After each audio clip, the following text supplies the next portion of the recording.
All right, New Jersey Governor Jon Corzine is one of the nation's incumbents under attack for his handling of the state's economy. The Democrat and former Goldman Sachs CEO trailing his challenger in the latest polls, and that man is Republican Christie, New Jersey's former chief federal law enforcement officer. So we got the budget problems, and then what are we calling this thing? Jersey Gate? I don't even know what we call it, but the politicians in Chicago are laughing at us, which is, I mean, in New Jersey, somehow we've now moved them aside, and we look even more ridiculous than they look. We had a good laugh, though, didn't we? It lasted a couple months. Yeah, we had a good laugh with New Jersey just made a big comeback Thursday. Made a big comeback. Off of the Blagojevich stuff where we obviously fell behind.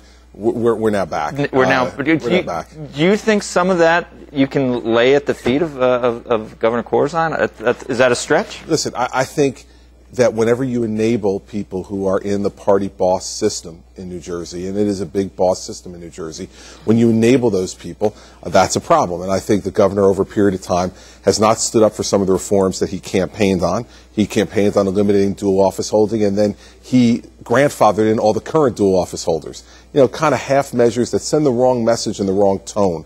And I think when you enable people like that, it becomes part of the problem. But let's be clear, I don't think the governor himself is corrupt, and I don't think there's anything that indicates that at all. And I've said right from the beginning of the campaign, I like Jon Corzine. I think he's a good man. I just don't think he's provided the type of leadership New Jersey needs. Okay. How would you handle the budget problems? Criticize what he's done, and what would you have done differently, do you think? Well, listen, he started off right away out of the gate as governor, raising spending 20% in his first 2 years.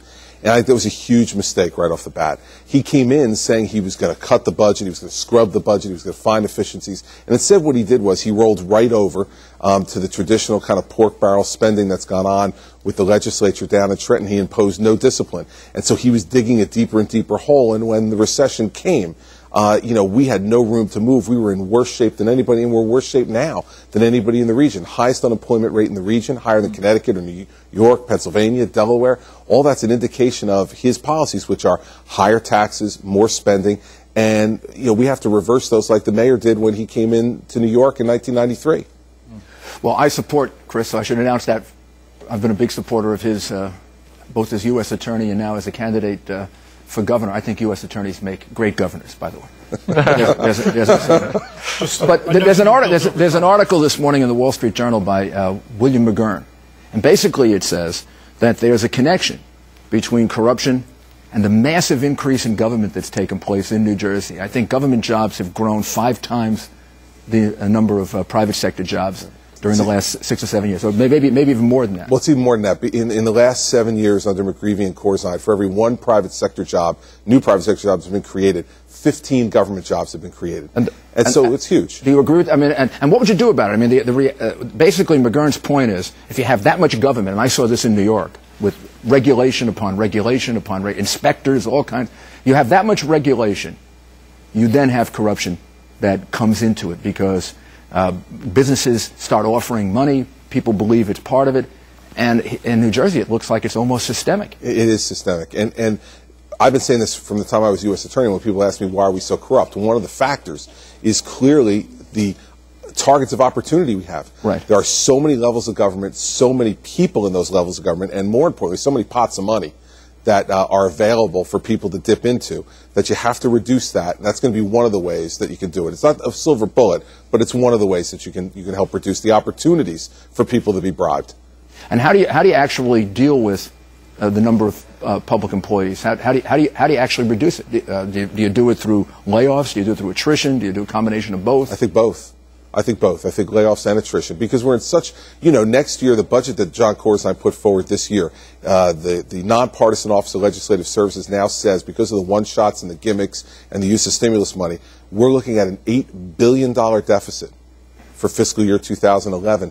That's in a $30 billion budget. $8 billion deficit because of the election year budget he's done. So you're going to have to do everything, Mayor. Layoffs, attrition, everything's got to be on the table, because, we are in a huge hole.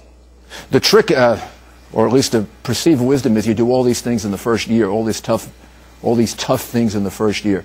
Did McGreevey or Corzine do that? Did they? I don't remember. No. But did they do that in their first year? Do the cutting and the reorganization? Exact opposite. exact opposite. As I was just saying to Joe, in Governor Corzine's first 2 years, his spending, state spending, went up 20% in the first 2 years. So he did the exact opposite. He did good time budgets, a lot of spending, $350 million in earmarks in one budget in the same time that he closed down the government to raise the sales tax. He gave $350 million of it away in earmarks, and we wound up indicting a couple of the people who were involved in that and sending them to jail when I was U.S. Attorney because they were doing it to feather their own nest. And, I mean, taxes are not low in New Jersey. Business taxes are not low. I've had anecdotal evidence of law firms buying firms in Pennsylvania because they're going to operate out of. Okay, so taxes are high. Yes, sir. All right. So then, how do you close $8 billion? So then you're talking spending. So what happens? School lunches. All these people that need the money are the ones that are going to get affected by this, like California.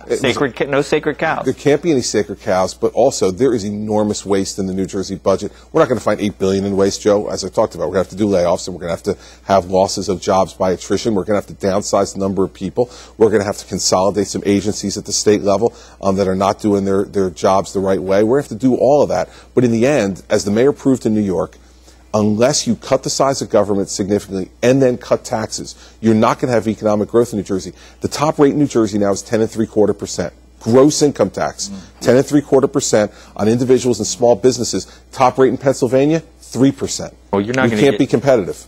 Nobody in the government's going to vote for you. I just want you to know that.